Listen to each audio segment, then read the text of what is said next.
Hello everyone, इस video में हम अपना नेक्स्ट टॉपिक डिस्कस करेंगे। नेक्स्ट जो हमारा क्वेश्चन के फॉर्म में जैसे हमसे पूछा जा सकता है, नेक्स्ट सेक्शन के वो मोस्ट इंपोर्टेंट क्वेश्चन हम यहाँ पे डिस्कस कर रहे हैं। अगर आपको वीडियो पसंद आए तो प्लीज इसको लाइक कर दीजिएगा, शेयर कीजिएगा दोस्तों के साथ और चैनल को सब्सक्राइब कर लीजिएगा। मेरा नाम है स्मृति देवगन और चलिए स्टार्ट करते हैं। तो इस तरह से अगर क्वेश्चन पूछा जाए, define reflex behaviour in animals. Animals के अंदर एक रिफ्लेक्स बिहेवियर, देखो ये जो बिहेवियर वाला ये जो टॉपिक है ना हमारा, ये animal behaviour and animal welfare ethics से लिया गया है। ये क्वेश्चन जो है ना यहाँ पर रिफ्लेक्स बिहेवियर के बारे में पूछा गया है कि आपने रिफ्लेक्स बिहेवियर को डिफाइन करना है। एनिमल्स के अंदर रिफ्लेक्स बिहेवियर क्या होता है, with the help of A diagram explain reflex arc, और एक डायग्राम की हेल्प से आपने रिफ्लेक्स आर्क को बताना भी है। ठीक है, कि क्या होता है, किस तरह से होता है रिफ्लेक्स आर्क जो है। अब देखिए reflex behaviour in animal, reflex behaviour animal के बारे में बताया गया है। Reflex behaviour is an automatic, आप सभी जानते हैं कि रिफ्लेक्स बिहेवियर हमेशा ऑटोमेटिक होता है। क्यों करता है, एकदम से सडनली आने वाला ऐसा रिस्पॉन्स होता है। एंड इवोल्यूशनरी रिस्पॉन्स, अब ये ध्यान रखिएगा, ये जो टर्म है रिफ्लेक्स बिहेवियर, क्या है रिफ्लेक्स बिहेवियर, ऑटोमेटिक है, खुद से आने वाला, हमने सोचा नहीं होता कि हमने ये करना है। क्विक होता है, काफी फास्ट होता है। इन इनवॉल्यूंटरी रिस्पॉन्स होता है, यानी कि हमें इसमें सोच नहीं रहे होते। इनवॉल्यूंटरी अनैच्छिक होता है, हमारी बिना इच्छा के, या हमने उसको पहले से सोचा नहीं होता। ऐसा रिस्पॉन्स जो होता है to a specific stimuli, specific stimulus stimuli की टुवर्ड्स, तो it is a fundamental mechanism for survival, तो इसी को बोला जाता है रिफ्लेक्स बिहेवियर। ऐसा बिहेवियर जो ऑटोमेटिक है, क्विक है और इवोल्यूशनरी रिस्पॉन्स हो, involuntary response, sorry involuntary response हो, उसको हम बोलते हैं रिफ्लेक्स बिहेवियर। तो रिफ्लेक्स बिहेवियर के लिए टर्म्स याद रखना, automatic, quick and involuntary response to a specific stimulus. It is a fundamental mechanism for survival, ये हमारी सर्वाइवल के लिए फंडामेंटल मैकेनिज्म है। enabling animals to respond rapidly to potential threats without the need for conscious thought, तो इसकी वजह से जो है ना एनिमल्स अनेबल होते हैं कि वो बहुत तेजी से जो है ना रिस्पॉन्ड करते हैं जब भी उनको कोई थ्रेट मिलती है। ठीक है, अपने एनवायरनमेंट से, किसी और जानवर से, तो वो उसको सोचना नहीं पड़ता, कोई कॉन्शियस थॉट के बिना ही वो उस पर रिस्पॉन्ड करने लग जाता है। तो उसी को बोलते हैं रिफ्लेक्स बिहेवियर। ऐसा बिहेवियर जो काफी ज्यादा ऑटोमेटिक है, क्विक है और इनवॉल्यूंटरी रिस्पॉन्स रहता है किसी भी स्पेसिफिक स्टिमुलाई की तरफ। तो ऐसा जो बिहेवियर होता है ना, ये एक फंडामेंटल मैकेनिज्म होता है सर्वाइवल के लिए, क्योंकि इसकी वजह से जो एनिमल होता है वो बहुत जल्दी रिस्पॉन्ड कर पाता है किसी भी पोटेंशियल थ्रेट की तरफ। और जो है इसकी वजह से जो कॉन्शियस थॉट है उसको जरूरत नहीं होती कॉन्शियस थॉट की जब उसको रिस्पॉन्ड करना होता है। एग्जाम्पल्स है withdrawal of hand when touching A hot object, जैसे हमने किसी हॉट ऑब्जेक्ट को टच किया तो हम एकदम से अपने हाथ को पीछे डाल लेते हैं। ये विड्रॉ करना जो होता है ना, ये जो मूवमेंट हो रही है जिसमें हम विड्रॉ कर रहे हैं अपने हैंड को एक हॉट ऑब्जेक्ट को टच करने के बाद, तो इसी को बोला जाता है रिफ्लेक्स बिहेवियर। ये एकदम से ऑटोमेटिक है, ठीक है, और ये जो है ना काफी ज्यादा क्विक होता है और इनवॉल्यूंटरी रिस्पॉन्स है towards the that specific stimuli hot object. Knee jerk reaction when the patellar tendon is tapped, तो ये भी आपका बेस्ट एग्जांपल है इसके लिए, रिफ्लेक्स बिहेवियर के लिए सबसे बेस्ट एग्जांपल है नी जर्क रिएक्शन। ठीक है, इसको भी याद रखिएगा। तो ये दो एग्जांपल आप बता सकते हैं कि क्या होता है रिफ्लेक्स आर्क आपका, रिफ्लेक्स बिहेवियर। अब नेक्स्ट आता है रिफ्लेक्स आर्क। रिफ्लेक्स आर्क क्या है इसको जान लेते हैं। Reflex arc is a neural pathway, ये हमारा न्यूरल पाथवे होता है involve in producing reflex arc.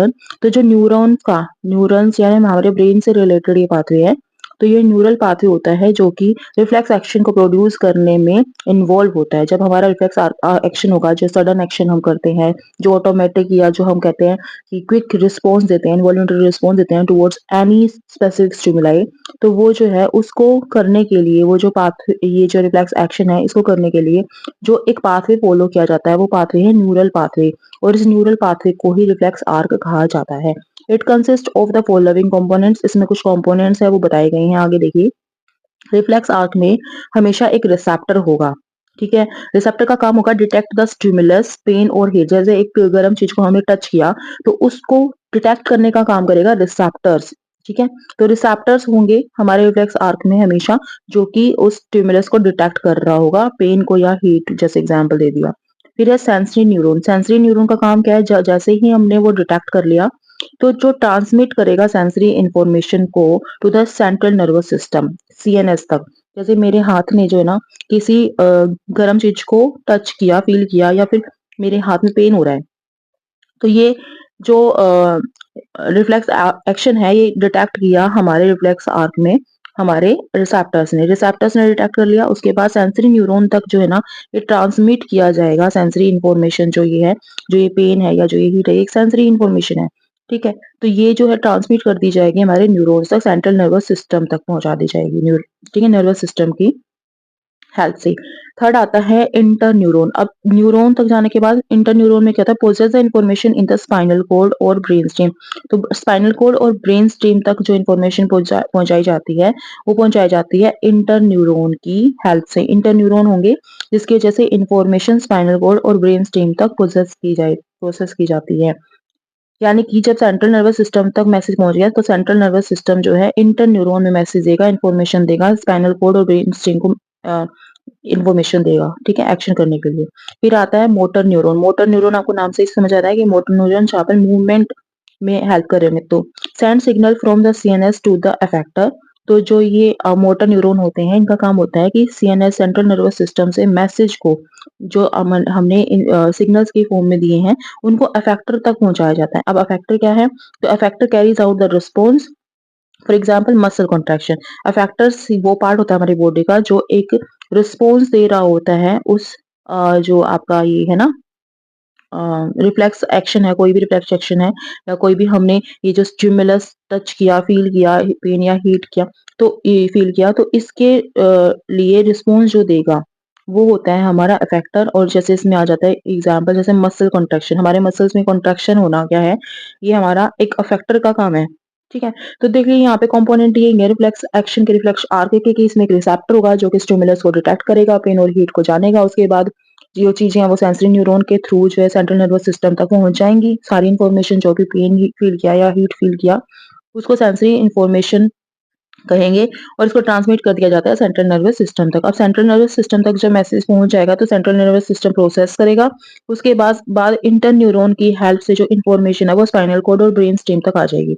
अब ये पॉइंट याद रखिएगा, रिसेप्टर होता है, सेंसरी न्यूरॉन होते हैं, इंटर न्यूरॉन होते हैं जो कि स्पाइनल कॉर्ड और ब्रेन स्टेम तक इन्फॉर्मेशन को लेकर आते हैं। उसके बाद आता है मोटर न्यूरॉन। मोटर न्यूरॉन का काम होता है कि वो सिग्नल्स को सेंट्रल नर्वस सिस्टम से अफेक्टर तक पहुंचाते हैं। तो मेनली काम इसी का है मोटर न्यूरॉन का, जो सेंट्रल नर्वस सिस्टम से अफेक्टर तक पहुंचाते हैं। इंटर न्यूरॉन का काम क्या होता है कि प्रोसेस कराता है इन्फॉर्मेशन को स्पाइनल कॉर्ड और ब्रेन स्टेम में।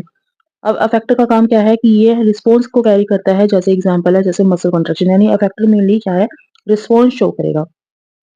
तो ये थे कुछ component, 5 components. Diagram of reflex arc, मैं पर आपको डायग्राम दिखा देती हूँ। Diagram of the reflex arc typically show the receptors eight the sensory organ. देखिए ये है, ये देख लीजिए आपका डायग्राम ऑफ रिफ्लेक्स आर्क इस तरह का होता है।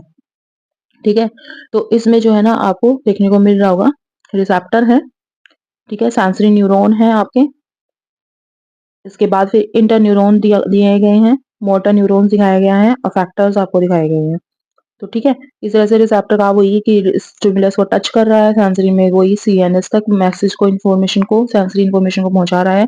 इंटर न्यूरॉन में प्रोसेस की जा रही है स्पाइनल कॉर्ड और ब्रेन स्टेम में इंफॉर्मेशन, और मोटर न्यूरॉन में जो है आपके सिग्नल सेंड करे जा रहे हैं सीएनएस से अफेक्टर तक। अफेक्टर क्या कर रहा है, कैरी कर रहा है रिस्पॉन्स को, जैसे मसल कॉन्ट्रैक्शन होता है। तो ये डायग्राम आपको अच्छे से समझ आ रहा होगा। अब देखिए इसके बारे में जान लेते हैं। A diagram of the reflex arc typically shows the receptor at the sensory organ. जो आपका डायग्राम है इसमें रिफ्लेक्स आर्क में टिपिकली जो रिसेप्टर है वो आपको देखने को मिल रहा होगा सेंसरी ऑर्गन पर। रिसेप्टर्स कहाँ होते हैं, सेंसरी ऑर्गन्स पर होते हैं, क्योंकि उन्हीं को तो रिसीव करनी है इन्फॉर्मेशन। ठीक है, जैसे हॉट है, कोल्ड है, जो भी इन्फॉर्मेशन है सेंसरी इन्फॉर्मेशन उसी को होल्ड करनी है, उसी को फील करनी है। A sensory neuron connecting the receptor to the spinal cord. एक सेंसरी न्यूरॉन है जो कि रिसेप्टर को स्पाइनल कॉर्ड से जो है एक तरह से कनेक्ट कर रहा है, तभी तो सारे रिसेप्टर से जो इन्फॉर्मेशन है सेंट्रल नर्वस सिस्टम तक पहुंचे सेंसरी न्यूरॉन की हेल्प से। एंड इंटर न्यूरॉन जो है वो है within the spinal cord, जिससे मैसेज जो है आपके स्पाइनल कॉर्ड और ब्रेन स्टेम तक आता है। और नेक्स्ट है आपका एक मोटर न्यूरॉन है जो कि कनेक्ट करती है स्पाइनल कॉर्ड को अफेक्टर तक, यानी कि एक मसल जैसे होती है। जैसे जैसे ही सेंट्रल नर्वस सिस्टम से जो मैसेज है वापस से हमारे इसमें आता है, स्पाइनल कॉर्ड में आता है, इंटर न्यूरॉन में आता है, तो उस मैसेज को फिर आगे पास किया जाता है हमारे अफेक्टर में या मोटर न्यूरॉन तक। तो ये था हमारा रिफ्लेक्स एक्शन और रिफ्लेक्स आर्क हमने जान लिया। नेक्स्ट क्वेश्चन हमारा आता है explain motivation with the help of an example.